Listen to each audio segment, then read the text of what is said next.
Hey everybody, I'm Zach. And I'm Jesse. And you're watching Tesla Time News. Episode 307. On Now You Know.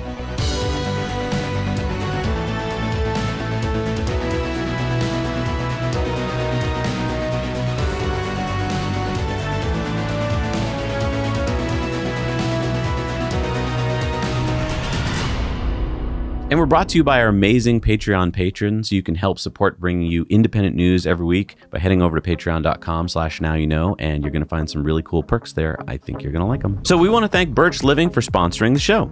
Stop, hold it right there. Why are we talking about a mattress company on an EV show? Well, why do we talk endlessly about EVs? Because they're good for the planet and they're fun to drive? Yep, and that's why we're talking about Birch. Because they're good for the planet and they're fun to drive? Well, they're good for the planet because Birch makes organic, non-toxic mattresses made right here in the U.S. with 4 materials sourced straight from nature: wool, latex, cotton, and steel.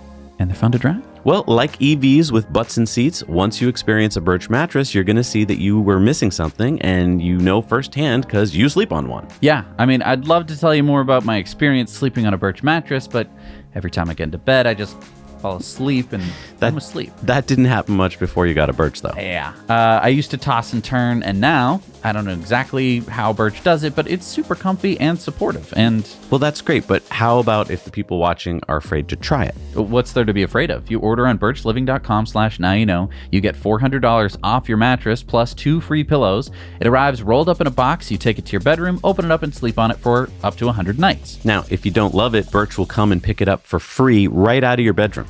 And knowing that I'm sleeping on a mattress that's certified to be good for the planet also helps me sleep at night. If you've been dreaming about a new mattress, don't wait any longer. Use our link birchliving.com/nowyouknow and you'll get $400 off your Birch mattress plus 2 free pillows. Those pillows, by the way, are made from recycled plastic bottles.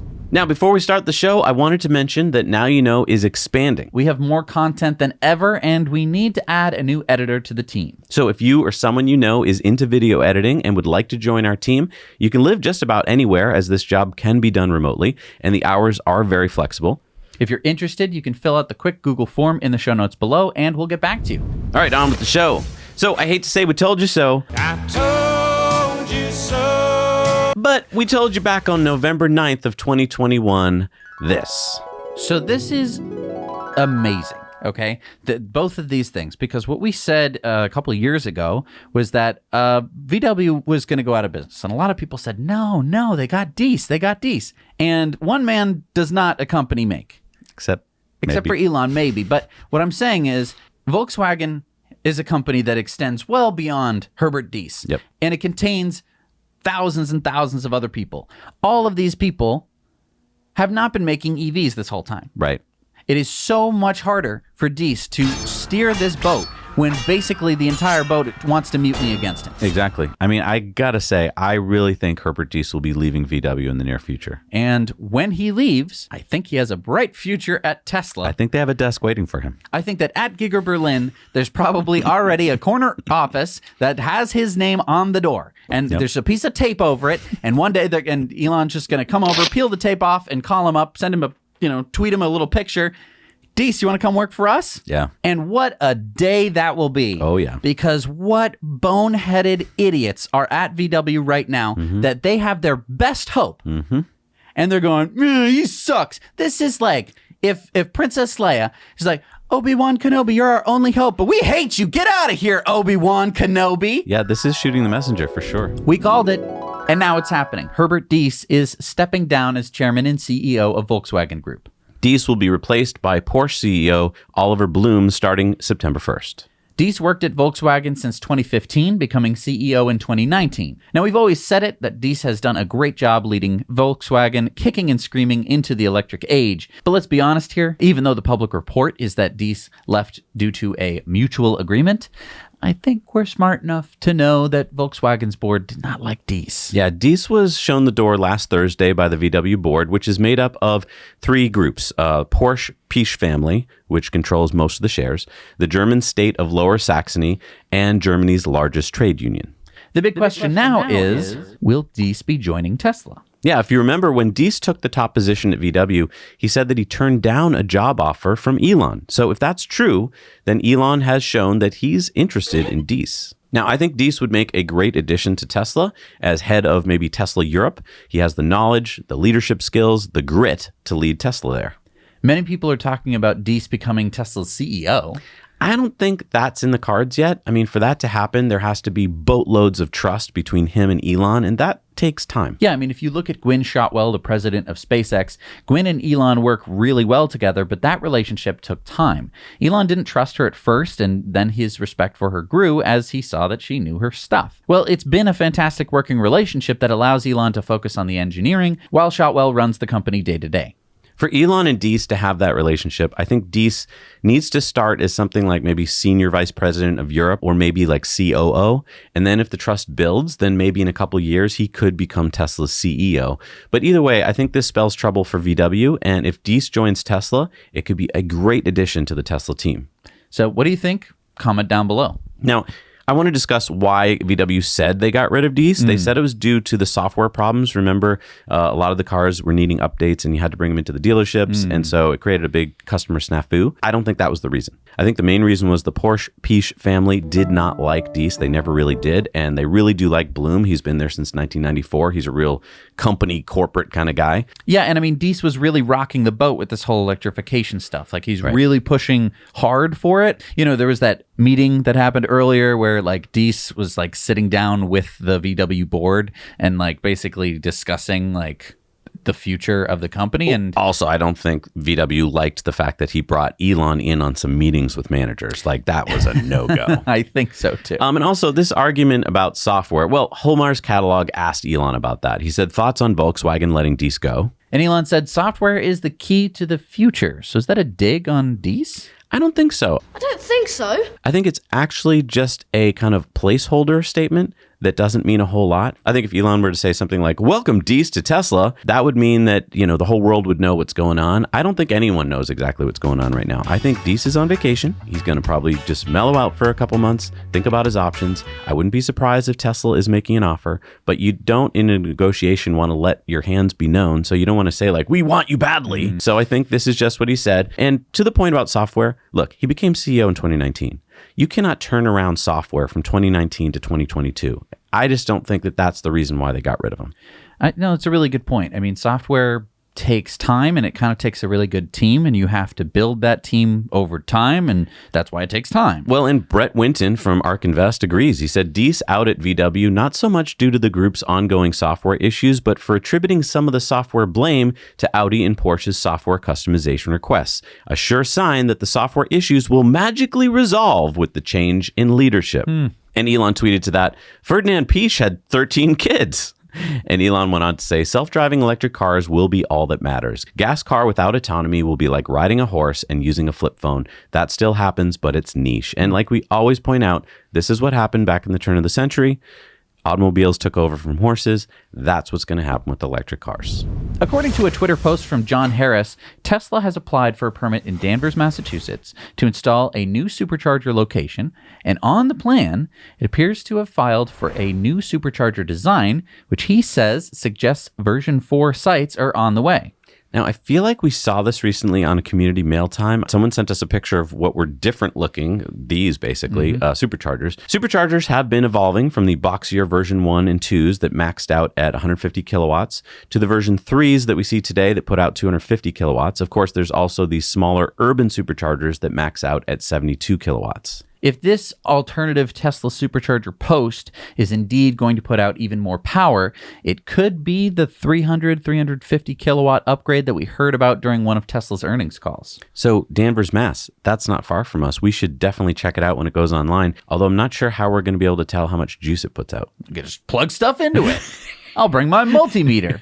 Don't try that at home, kids. So you know when you drive from, say, the U.S. to Canada or Mexico to the U.S., wouldn't it be nice if instead of having to wait in those long lines, if instead you had your very own lane? Yeah, I mean, one of the last times we visited Montreal, we had to wait like in an hour's traffic each side of the border just to get through customs. Well, Tesla has solved the problem by doing just that. The state of Nuevo León in Mexico has granted Tesla its very own border lane. According to Ivan Rivas, the economy minister of Nuevo León, he said that this incentive was awarded to Tesla, saying it was a simple incentive. What we want is a crossing that's much more expedited and efficient. And maybe there will be a lane for other companies in the future like there is for Tesla. Awesome. All right, I'm going to Mexico. No, it's not for you and your Tesla. It's for... But I have a Tesla. Right. I see the confusion. It's for Tesla trucks, like carrying supplies. Well, we're going to get the semi-truck soon. Well, that might work. I don't know. But you and your Tesla Model 3 cannot use that lane. I wanted a lane. Yeah, no, it's for Tesla supplies. Okay, so Tesla, when they're importing and exporting stuff. Right. Okay, so it's not for me. For you. No. But now I'm not like totally up on my Mexican states. Where is Nuevo Leon? Class, open your geography textbooks to page 112. This is the Mexican state of Nuevo Leon, and as you can see, it is this little 9-mile border with Texas. All right, so we got this lane. How much time is this going to save? I mean, I don't know. I've been trying to do the math on it, but I don't know enough of the factors. If you assume like a 10 to 20 minute wait each way, Tesla has a bunch of suppliers in Mexico in this state, including Taiwan's Enflex Corporation and Quanta Computer, the French firm Faurecia SE, and Germany's ZF Friedrichshafen AG, and APG Mexico. So border crossings become huge inefficiencies if you've got truck after truck going back and forth between them. And could this also confirm reports of Tesla looking for potential factory sites in Mexico? I mean, we hear that news report a lot. We don't have any confirmation of it. That's why we haven't reported any factual things. But we hear Tesla is looking for a Mexican factory site, which makes sense. But it wouldn't hurt to be extra nice to Tesla if they may end up citing a factory in your state. So pretty smart of Nuevo Leon to be like, yeah, we'll give you a lane. I mean, what does that cost them? And I mean, comment below if you know more about this than I do in terms of how many trucks and how long it takes at the border. Maybe you're a truck driver that does this. Yeah. Because I'd love to do some math to see how much efficiency this frees up. And if you just take 1 second and hit the like button, I know I don't like that YouTube gave you a job to do as well. I thought that we were the people supposed to be doing the job, but if you just hit the like button, it would help us out tremendously. So I have a trip planned. I'm going to be visiting Arcimoto out in Eugene, Oregon next week. Don't worry, I won't be missing any Tesla Time news as I'm leaving right after we record next week and then coming back right before. So what do you have planned? Well, Mark Frohnmeyer, Arcimoto's CEO, says he'll be rolling out the green carpet for me. So I'm excited to check out their new factory digs, as well as some of their newest products and updates. Hopefully, I'll get to ride the Mean Lean Machine version 4. Have you seen this? Check this out. Yes. And maybe even get to check out their new torque vectoring update to the FUV. Remember when you were driving it, you're like, at slower speeds, it would be nice if it could turn easier. Yeah. And then Sandy Munro came along, and I think he helped them figure out how to do that. Yeah. So that's cool, but I'm not sure exactly what torque vectoring is. I just know that it's going to feel cool. I think that essentially it's going to be able to detect that you're trying to turn and then use the motors to actually roll forward. Kind of like almost like a little bit like a tank turn. Yeah. Like just a little bit, but it basically just helps steer the wheels in the direction that you want to So, turn. I mean, I'll be reporting on that. So comment below what questions you have for Mark and the team, and also what you'd like me to check out while I'm there. I'm also going to be driving around Eugene in an FUV. Thank you, Mark. So if you're in town in Eugene, please stop and say hello. That's so fun. Yeah. And yeah, I mean, I'm curious if the Mean Lean Machine, I know that it tilts, obviously, because it's the lean machine. Right. But I'm wondering if it, like, does it weeble and wobble, but it doesn't fall down? Yeah. That's a big question for me. Yeah. No, I want to find out more about that. All Like right. center of gravity, how does it feel? So wear a helmet. Okay. Don't hurt yourself or anything, but I am curious. All right. So there's not too much more news on the Elon Twitter lawsuit, although it won't stop many news agencies from pontificating about it until the cows come home. Here's the skinny. Elon's legal team wanted to have the trial in early to mid 2023. Twitter pushed for September, and the court has scheduled it for late to mid October. And that's basically it. That's all the actual news. I don't want to stress you out with the harrowing back and forth lawyer talk. I mean, the reason that Elon's team wanted to hold it later was so that they could do more discovery and prove that Twitter lied. And Twitter wants to get this over with because they're hurting financially. Yeah, and also because this is actually in the court of public opinion that this trial is going on, because Elon has 100 million followers and he can tweet things out. So there's a good chance that they'll settle this before the trial. But anyway, just wanted to give you the latest little update, and let's move on. So Rivian just announced that their Amazon delivery vans will be delivering packages in 100 cities by the end of this year, including Baltimore, Chicago, Dallas, Kansas City, Nashville, Phoenix, San Diego, Seattle, St. Louis, and many other cities. Like mine. You have a city? Well, in city skylines. That's not a real city. The city of Springwood is a thriving metropolis and a wonderful place to live. By the way, did you know that the Rivian van is called the EDV 700? No, I didn't. No, How many have they made anyway? Well, they're looking to have 100,000 of them on the road by 2030. No, like today, how many are there? Well, that is the important question. There should be thousands on the road by the end of this year. I'm going to guess that they have maybe low hundreds produced by this point. I mean, our viewers have sent us in pictures of them on the road. So, I mean, hopefully we'll start seeing more. And if you're out there and you spot any in the wild, snap some pictures, send them to hello@nowyouknowchannel.com. Speaking of trucks, remember that Tesla semi-truck was being painted at GigaFest back in April. Well, it's been spotted driving westbound near Colfax, California. Oh, that's like halfway between Tesla's California operations in Lathrop and Fremont and Sparks, Nevada, where Gigafactory Nevada is located. And we were at Tesla's semi-launch back in 2017, and it was so exciting because at the time, Elon said that Tesla Semi would be starting deliveries in 2019. So if you order now, get the truck in 2 years. We even placed our order that night, so we are high up on the list for the Semi, but it has been repeatedly delayed. Now we're told that Tesla Semi will be starting deliveries next year. That's a 4-year delay. But look, I'm still super excited. This may be a big delay, but it's going to be a game changer, and I just know it. And it's cool to see that beautiful custom paint job on the Tesla Semi as they continue to test it under real-world conditions, gathering data that I'm sure is going to make the final production Semi even better. In 2015, Tesla hired a former F1 veteran, Kenny Handhammer, to lead new service programs as Global Director of Service Innovation. Kenny put in place F1-inspired fast lanes at service centers to reduce customer wait times. Unfortunately, in 2017, Handhammer left for Lucid, where he is now in charge of global technical services and operations. So it wasn't much of a surprise when Elon tweeted out this last week. Excited to work with Tesla Service to enable same-hour service as often as possible, applying Formula One pit crew techniques to Teslas. Elon had a company-wide meeting right after he tweeted this, where he said, I think we still have a relatively conventional approach to servicing, although we kind of use the vehicle app. So we definitely have better servicing than the rest of the industry, but I really want Tesla to look at how we can revolutionize service and make it like 10 times better than the rest of the industry. Now, what I want to point out is right after he tweeted this, at Troy Teslike, who we like a lot on the show, put out some data that I think is really useful. He tweeted this, Elon, my survey shows Teslas that needed service in the first 30 days of ownership were this. More quality control is needed. Please monitor data like this instead of gimmicks. So let's take a deeper look at his data about the first 30 days of Model 3 ownership. So it shows that the Model 3 owners who took delivery in 2018 had way less service visits than Model 3 owners who took delivery in Q1 of 2022. Or conversely, there were way more Model 3 owners this year that needed service on their cars than ever before. And this is by percentage. This isn't just because there are more Model 3s. Right. And this means that Tesla either needs to start building higher quality cars, or they need more service bays, or they need faster turnaround times. I would argue all three should be the goal. But what do you think? Put it down in the comments below. Do you have any experience with Tesla service, and what was that like? And we're doing an in-depth on Tesla service right now where we're using you as the guinea pig with your Tesla service issues. And it's out of warranty, so we get to see those scary, scary prices. So make sure you subscribe so you get notifications when that episode comes out. All right, so according to Bloomberg last week, Ford's Blue division plans to cut 8,000 salaried positions primarily in the U.S. Ford's Blue division? Is that the division that focuses on cars that are painted blue?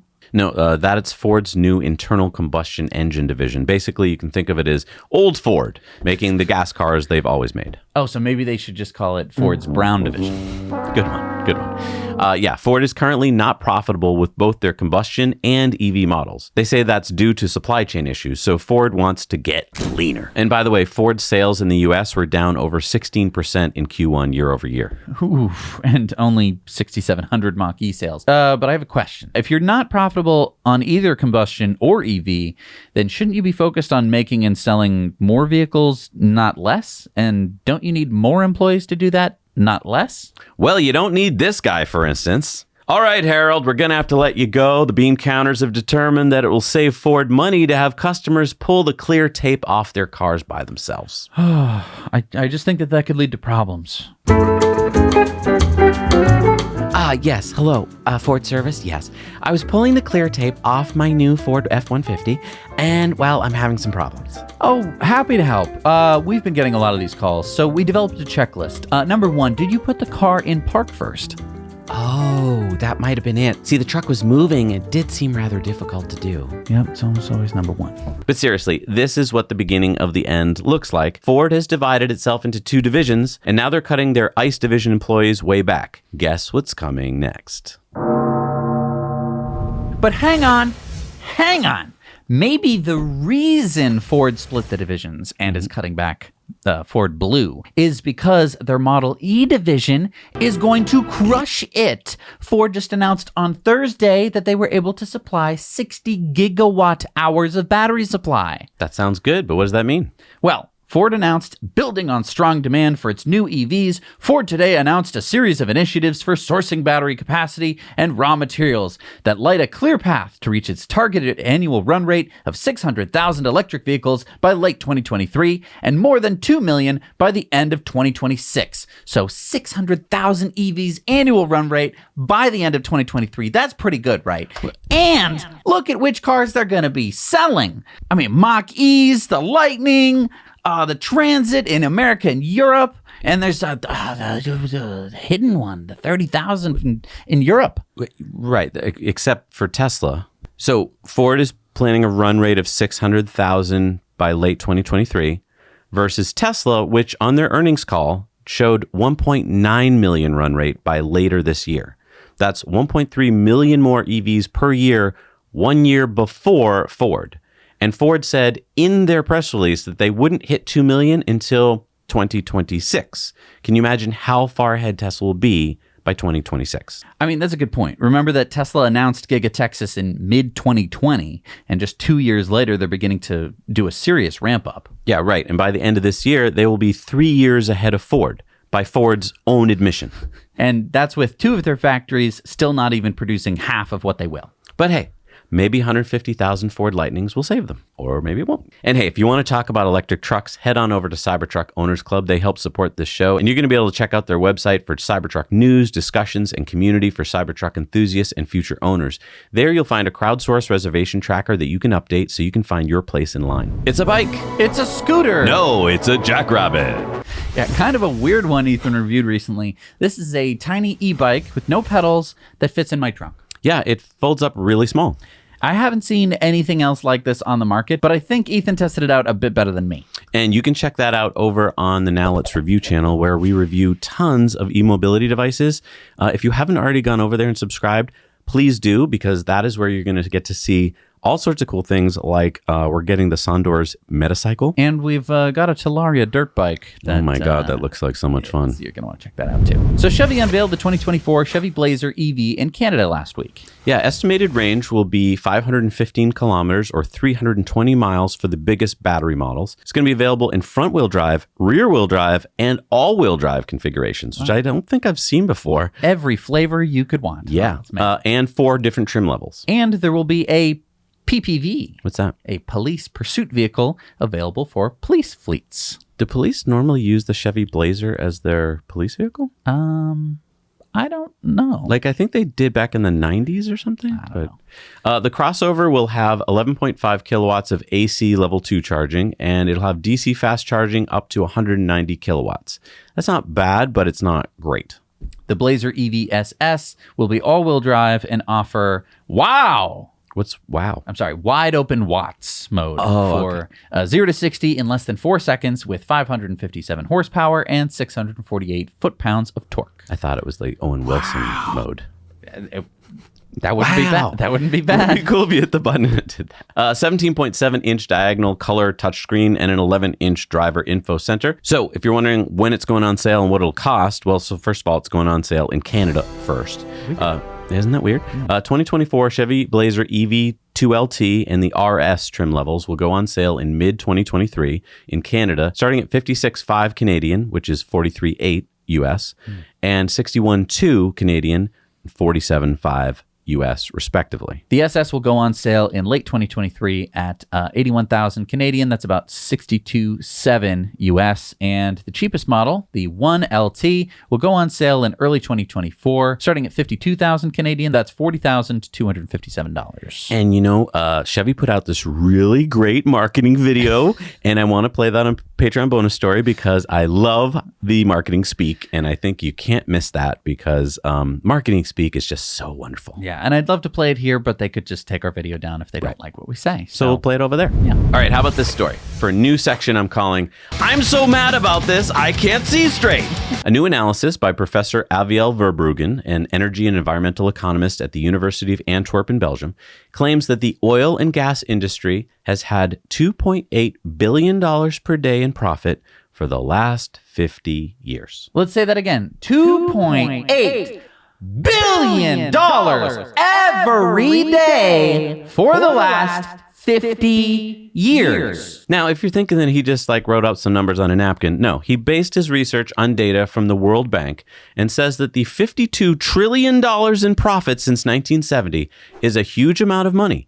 You can buy every politician, every system with all this money, and I think this happened. It protects producers from political interference that may limit their activities. 3 experts at University College London, the London School of Economics, and think tank Carbon Tracker confirmed the analysis as accurate, with one calling the total a staggering number. Now, in case you're wondering, here's a chart showing how much profit they made every year. And if you're wondering what the scale on the left is, that's in trillions of dollars. And we talked about this before, right? But it's still happening, so why not mention it? According to the International Monetary Fund, the IMF, the fossil fuel industry gets $16 billion per day in government subsidies. Professor Verbruggen says that if oil and gas could be freely supplied to the market instead of the rents being kept high by restricting supply, oil would cost between $20 to $30 a barrel today instead of about $100 a barrel. Mark Campanelle at Carbon Tracker said, not only is the scale of these rents eye-watering, but it is salient to note that in the midst of a cost of living crisis caused by record oil and gas prices, this flow of money to a relatively small number of petrostates and energy companies is set to double this year.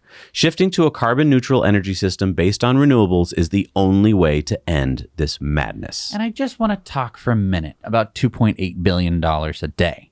And that's profit. And what the professor said, where he thinks that basically governments and systems have been bought out with this money. And I just want to talk about, you hear all this stuff that's like anti-renewable energy and, anti-electric cars and stuff like that. And people are going like, well, but why would these people be coming up with this stuff if it wasn't true?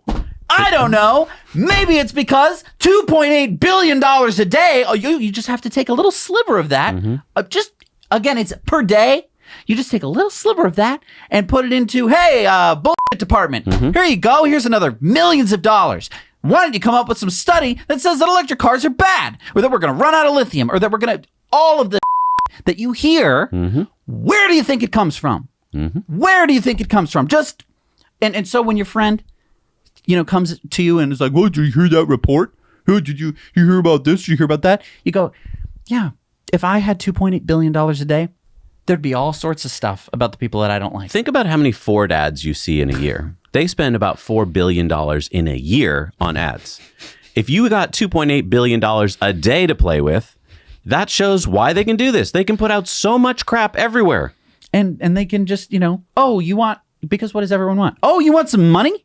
Oh, well, why didn't you say so? Here's some money. All the money you need. Yep. Profit. That's profit. Profit. $2.8 billion in profit every day.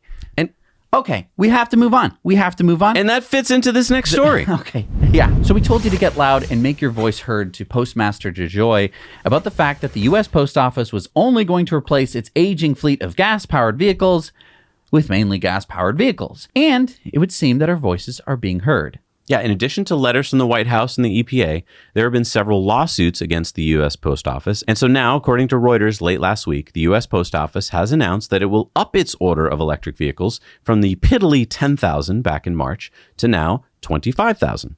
Britt Carmen, Federal Clean Vehicle Senior Advocate at the Natural Resources Defense Council, said the USPS finally got the message that cleaner vehicles are a win all around. Investing in more electric vehicles will deliver cost savings for the Postal Service, cleaner air for communities across the nation, and lower emissions for all of us. This change pushes the envelope in the right direction, but it's also not nearly enough. To save money and protect our health, the Postal Service should go much further and electrify most of its fleet. As time goes on and the costs of these vehicles continue to fall, we fully expect that the USPS will eventually increase the number of electric vehicles it buys. So now 40% of the USPS will be EVs, but look, we can do better, people. Get on the Twitters and the Facebooks and the emails and talk to people about, hey, so it's nice that mail trucks drive around all over the place. You can point to them and go like, do you know that was made back in the 80s? And do you know that gets 6 miles per gallon? And people will be like, what? And you're like, yeah, 6 miles per gallon. We're paying for it. Can you believe that? Yeah, we should switch to EVs. Well, why should we switch to EVs? Because it's going to be cheaper. And because the new ICE vehicles that the U.S. Post Office wants to replace them with get barely any better gas mileage than the old ones. Right, 8 miles per gallon. That's another great, did you know that the new ones are going to get 8? And look, if you want to share the story with your friends, but you don't want to share the entire episode, head on over to our Now You Know Clips channel, where we chop these into little bite-sized pieces that you can share easily. So 12 years ago, GM and Toyota sold what was then its NUMMI factory in Fremont, California, to Tesla for $42 million. That's right. A 5.5 million square foot factory and 370 acres of land for $42 million in 2010. Fast forward to today, and Tesla just announced that they produced their 2 millionth electric vehicle at Fremont. From the Model S to the X to the 3 to the Y, 2 million Teslas have been produced at a factory that Tesla bought for a song. What a brilliant business move that was. And just to rub it in a little bit more, Tesla is now on track to produce 650,000 cars per year at Fremont, blowing away GM and Toyota at their peak. Because even at its peak of production under the GM-Toyota partnership in 2006, the NUMMI factory only made 428,633 vehicles in a year. Who would have thought in 2006 that 3-year-old Tesla would 16 years later be producing over 200,000 cars a year more at Fremont and be the most valuable auto company in the world? More than all other auto companies combined. Now, if you remember, in Q1, Tesla was going to only be able to make 600,000 cars per year. In Q2, we saw in the report, they've upped that. So they're increasing efficiencies all the time. And they said in their report, our Fremont factory made a record number of vehicles in Q2. We see opportunities for further production rate improvements. So, they're not even stopping. Right. And if you think about it, a lot of the lines at Fremont have not even been updated to having the GigaPress. Right. So that could be a big improvement. So if you've been waiting for a SolarRoof, I hate to say it, but get ready to keep waiting. Yeah, earlier this month, Electrek reported that Tesla deployed 2.5 megawatts of solar roofs during the second quarter of 2022, or about 23 roofs per week. Now, Electrek is reporting that Tesla has paused scheduling of solar roof installation in all markets in the U.S., which is, of course, the only country where Tesla is installing solar roofs. So we're not sure why this is. It could be because they're running out of solar roof tiles. Although, it could be that Tesla's working on a 4th version of the Tesla roof. The latest one they've been installing is the version 3. It's not out of the question for version 4 to be on the horizon, right? Yeah, we don't know what the holdup is. It could be that. Maybe it's a new spray-on roof or something. No, you bring up a good point. They're continually iterating, and if you've just come up with a newer version, then you probably want to stop and pause until you produce more of that. That could be it. Could also be that they're having trouble training roof providers. Or again, it could just be production. We don't know. It's too bad because I do think that this product... super high demand. Super high demand because it's going to look better than regular solar panels, which I don't have a problem with. But I think that a lot of people, or one person in the couple, is going to go, I don't like the look of them. Right. So, no. All right, it's time for Into the Future, sponsored by our friends at Henson Shaving. I want to thank Henson for my fresh shave this morning. Nice. And you can get 100 free blades if you use the code NOWYOUKNOW at checkout at hensonshaving.com. Escape into the future. So take Swedish-based Northvolt, which is the VW-backed battery company, and Stora Enso in Finland, one of the largest private forest owners in the world. And what do you get? Batteries and lumber. Wood cabins with power walls. That's a good guess. But no, you get wood-based batteries. What?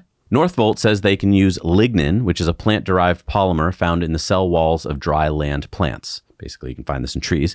They can use that in the anode of the lithium-ion batteries that they're making. According to Northvolt, trees are made up of 20 to 30% lignin, and so Storsa Enzo would provide lignode, which is the lignin anode material to Northvolt, which would come from their sustainably managed forests. Wait, so typically graphite is the material used in the negative electrode, right? Right, but Northvolt says that the aim is to develop the world's first industrialized battery featuring an anode sourced entirely from European raw materials. So if I remember correctly, Northvolt has started commercial deliveries of batteries to its European customers like Volvo, BMW, and Volkswagen from its ET factory. Yeah, Northvolt says it has $55 billion in contracts right now. And I want to get into this a little bit deeper and its implications as a Now You Know Patreon Investor Club bonus story this week. So join us over there where we're going to talk about what this really means. All right, it's time for Going Green, and we're brought to you by EcoWare. And you know, I am wearing a recycled plastic bottle shirt. It looks just like a regular shirt, And Zach. it feels like it too, doesn't it? But it's actually made up of plastic bottles too. That's awesome. And it's completely carbon offset with our friends at the Eden Reforestation Project. Yep. And it's also carbon negative because we plant a few more trees for every order, and we help cap methane spewing abandoned oil wells with the Well Done Foundation. So you can find the shirts that we're wearing over on ecoware.us, and you can start positive conversations today with carbon negative products. So according to Colonel Mario Rios Lambrada at the National Transit Directorate, Cuba now has 300,000 electric scooters on the island. Now, to put this in perspective, there are an estimated 500,000 cars. Wait, so why so many electric motorcycles? Well, first of all, the Cuban government started allowing them to be imported a few years ago, and now gas-powered motorcycles can no longer be imported. Secondly, they're way cheaper. As Alejandro Vasallo, who's 23, who rides a motorina, as they're called, says, fuel is a lost cause. You have to look for it and queue up, and right now having an electric motorcycle here is life itself. And Cuba is facing fuel supply shortages because of difficulties in Venezuela and U.S. sanctions. Ramses Montez Casadilla, the strategy director of the Ministry of Energy and Mines, says electricity will always be cheaper than diesel fuel and gasoline, and in addition, electric motors are much more efficient than combustion engines. You can save up to 70% of the cost of fuel. So these motorinas cost between $3,000 to $5,000, and they're super popular now in Cuba. Didn't we just do an in-depth where we talked about this almost exact thing? Exactly. And I don't know. I think that this is going to be insanely popular in the future. Of course, we're seeing a little bit into the future through Cuba, which is kind of a precursor because of all of these sanctions and stuff like that. But it shows that people like them. Yeah, especially in a climate where they make sense. Like, I understand New England, you don't get to ride one of these all year long. It's probably more of like a 8-month ride, right? Before Sure. it gets too cold. But in Cuba, like, it's nice all the time. Every day. So, makes sense. And I mean, the other thing here is you can charge these at home. So a lot of people are like, yeah, but what's the charging infrastructure? Well, if you have a plug at home, then you're good. And you could probably charge it with a solar panel. Exactly. And speaking of solar panels, it's time for sunspots. In February of this year, Russia launched its invasion into Ukraine. Soon after, a Ukrainian woman tech entrepreneur, Karolina Atspodina, founded We Do Solar, a startup company that makes these vertical hanging solar panels that you can attach to your balcony railings with weatherproof straps. The company says that they have received thousands of orders so far. And if we need reminding why households need to become energy independent in Europe, it's because Russia was the major supplier of natural gas in many European countries. For instance, Russia supplied 65% of Germany's natural gas in 2021. We Do Solar claims its products can reduce a household's CO2 footprint by up to 600 kilograms and reduce electricity bills by up to 25% per year. These solar panels weigh just 1 kilogram each and plug into a standard power socket. Now you might be saying, why would you plug a solar panel into a wall socket? Well, We Do Solar's microinverters push the panel's power onto the home's electrical grid. So 8 panels cost €1,299, and if you're an EV owner in Germany, listen to this, you can rent the panels for free in exchange for CO2 certificates. Wow. Yeah, these German CO2 certificates are then bundled and sold to oil companies, which are obliged to buy them on a yearly basis. It's called the THG quota in Germany. Founder at Spodina says, solar energy is both free and readily available. Existing solar panel solutions are either intended for industrial use or are too heavy to install without the assistance of a qualified technical team. You also have to wait for the monthly bill to determine the effect. We provide a tool that every person, both owner and tenant, could use at home on a daily basis to power home appliances. We want to make sustainable energy accessible, and I see great potential in people taking their energy dependence into their own hands. She said, while being in Portugal in 2021, I had a few clients in the solar industry which showed how big the market was, but also proved how unskilled the older companies are in marketing solar to the market. I had a clear understanding that solar can be used pretty much on most surfaces and came up with balcony solar, a simple solution which is easy to mount and take with you if you move apartments, for example. And we're reaching out to We Do Solar because I want to check this out because I rent and I would love to have some kind of solar solution. I mean, of course, I pay for community solar, but I'd love to have some solar panels on my house. Do you remember we had a video contributor story from Germany, I think it was, where someone did exactly this. And they like over a year ago. And they plugged it into their house's grid. And I was like, well, you can do that? I think this is really exciting. Yeah. Hey, and if you'd like to get solar on your roof, but you don't know how to do it, talk to our friends at Energy Pal. They're the energy experts that'll help you go solar for less. They also know all about batteries. Tell them that Zach and Jesse sent you. And by the way, it's free. All right, it's time for our video contributor stories. Remember to send in your stories. We love them. Send them to hello@nowyouknowchannel.com. What do we got this week? We've got James telling us the difference between kilowatts and kilowatt hours. Thanks, Zach and Jesse. I'm James, an engineer from the UK, and I just wanted to create a little video just to explain the difference between kilowatts and kilowatt hours, because I know it trips some people up. Kilowatt hours tell you the amount of energy. This energy could be stored in a battery, giving it the ability to do stuff. Kilowatts describe power, which tells us the rate of transferring energy or how fast we're doing stuff. Let me explain with examples. An empty battery charged at a rate of 1 kilowatt for 1 hour will gain a certain amount of stored energy. Not exactly like this, but it gives you the idea. So how much energy is that? Well, 1 kilowatt for 1 hour will give us an amount of energy that we choose to call 1 kilowatt hour. We could charge it faster and for longer, say 30 kilowatts, and charging it for 2 hours instead. Now, 30 kilowatts times 2 hours is 60 kilowatt hours of energy. So what about using energy? Well, if our 60 kilowatt hours is in a car, and the motors are using the energy at a rate of 15 kilowatts, that'll last for 4 hours. If the question is about speed or rate, think kilowatts, a rate or flow of energy. If the question is how much, think kilowatt hours, a lump of energy. So, how quickly does a supercharger charge your car? This is power measured in kilowatts, rate of energy transfer. How much can the EV battery hold? This is energy in kilowatt hours. Hope that helps. Thanks, James. That's awesome. That was super helpful. All right, it's time for our Patreon bonus stories. Also, we've got 2 Investor Club bonus stories this week. And we've got stories about all sorts of things. Charging in Florida, Aptera, Baidu, and a whole bunch of other things. So head on over to Patreon. You can support us for as little as $1 a month, and you're going to get to see all of our Patreon bonus stories. We'll see you there.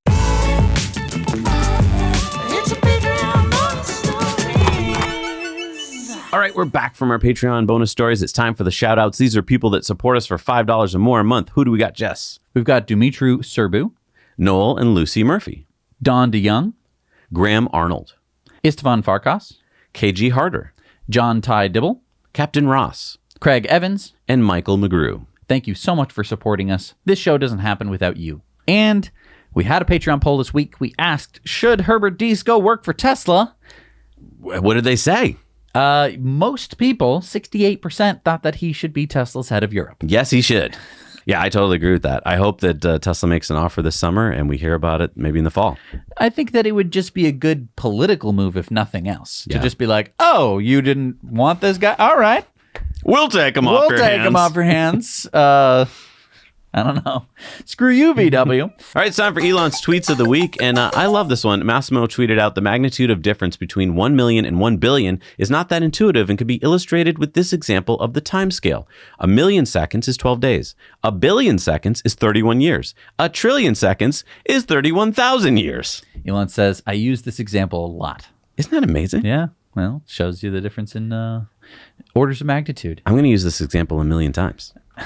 This is a tweet from Tanjay. He says, the U.S. might have been a leader in 5G had it been easier from one immigrant to stay in the country. And he's talking about a Turkish grad student who went to California Institute of Technology and MIT. His name was Erdal Arakan. He wasn't allowed to stay in the U.S., so he solved the 5G problem for China instead.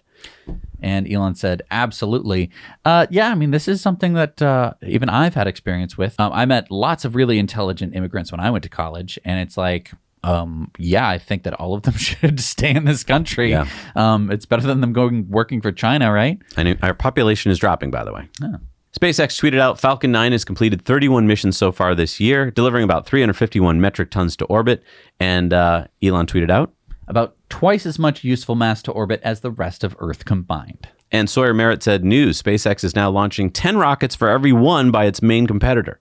Elon said it's a start. About 1,000 times more mass to orbit per year will be needed to make life multiplanetary. So he's talking about getting to Mars. Mars, I like it. It's the new Mars. It's the new suburb of Boston. We're going to Mars. Ma. Tesla owner Silicon Valley says, any updates on full self-driving beta 10.13? Yeah, it didn't come out. And Elon says still needs a few tweaks. And they went on to ask, how are you feeling about this update? Elon said, should be a major improvement with respect to complex left turns. Yeah, well, we got to see it, Elon, to know. Shibatoshi said, if you could upload your brain to the cloud and talk to a virtual version of yourself, would you be buddies? Elon said, already did it. So he's already buddies with himself, or he already uploaded himself? I don't know. It might just be a joke. Okay. Children's Health Defense said Tesla CEO Elon Musk tweeted in response that ESG is a scam, considering ExxonMobil is listed in the S&P 500 ESG Index Top 10.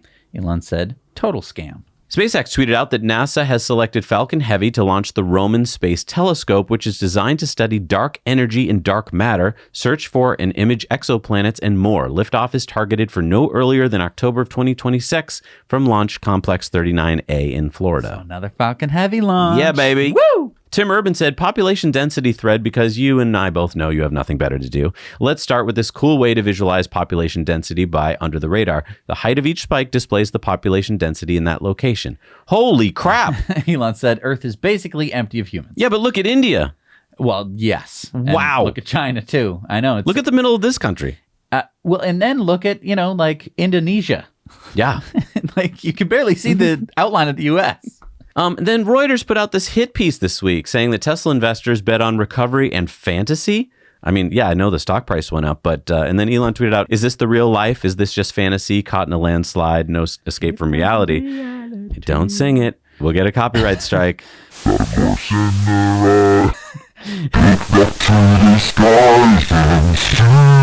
All right, Freddie Mercury, we can't sing that song. Then, okay, lots of people were tweeting out pictures that somehow got out of Elon having a vacation in Greece. And I just want to say, look, there was a lot of people like talking about his weight and his healthiness. He did go on to say, in response to Hallmark's catalog, to be honest, it's good motivation to work out, eat healthier, and maybe take my shirt off outside more than once a year. Haha. So, look, I think a lot of us who work at home, including myself, I mean, I went to Spain recently and you saw me shirtless.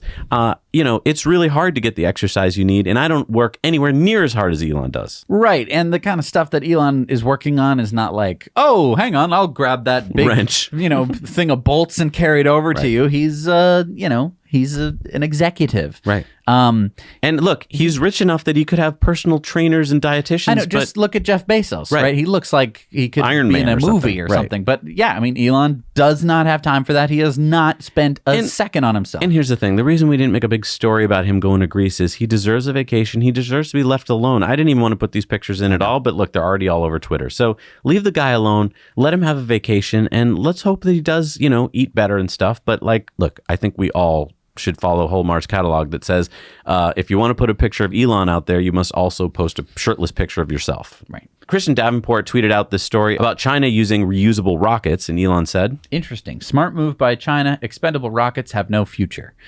So China's following his lead. And he's doing the smart play by appealing to the Chinese populace. Yeah, you notice how he skirted that very Always nicely. does this. Very positive. Massimo says why 536 CE was the worst year to be alive. A mysterious fog plunged Europe, the Middle East, and parts of Asia into darkness day and night for 18 months. Now we know that a cataclysmic volcanic eruption in Iceland spewed ash across the northern hemisphere. Elon said, tough times.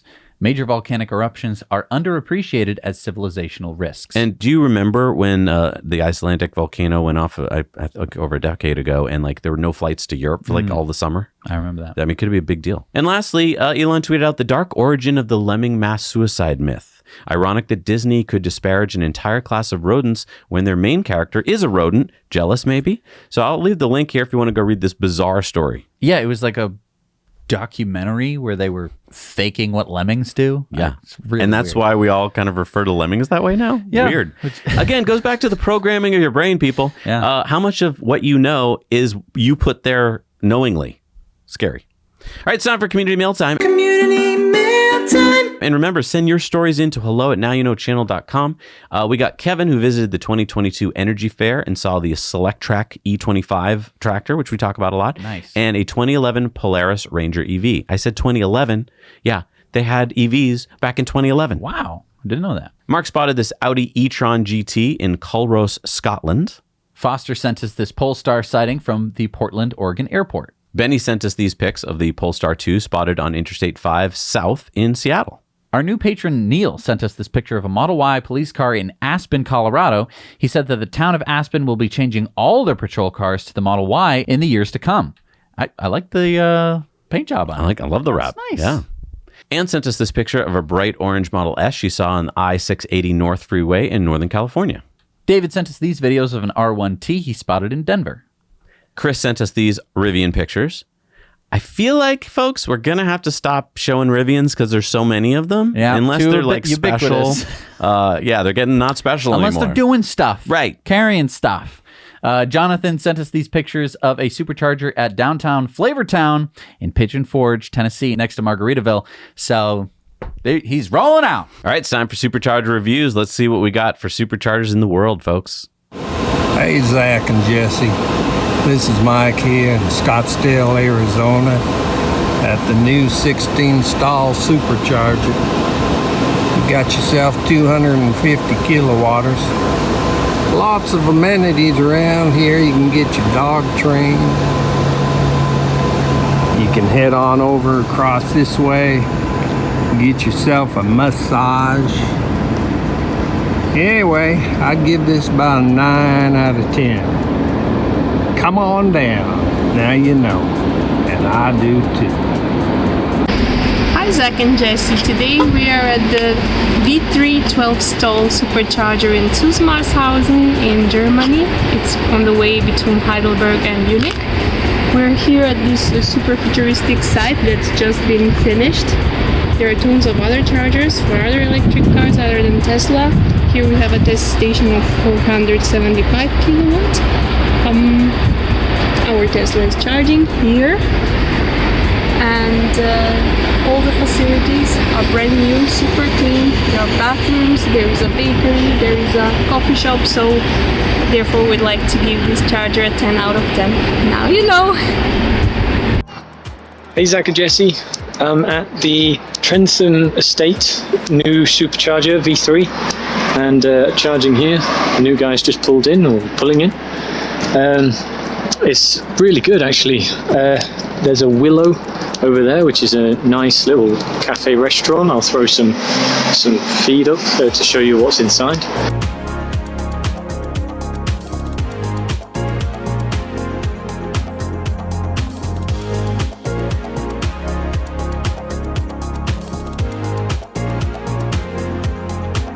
You've got a Franklin Benny's over there where you can grab some food if you're here in the evening, and there's even some sort of circus over there. I don't know if you can see it in the background, but who knows. But yeah, it's really good, really good. I'd give it a solid 9 out of 10. The food and the drinks were great, and it's 9 out of 10 for me.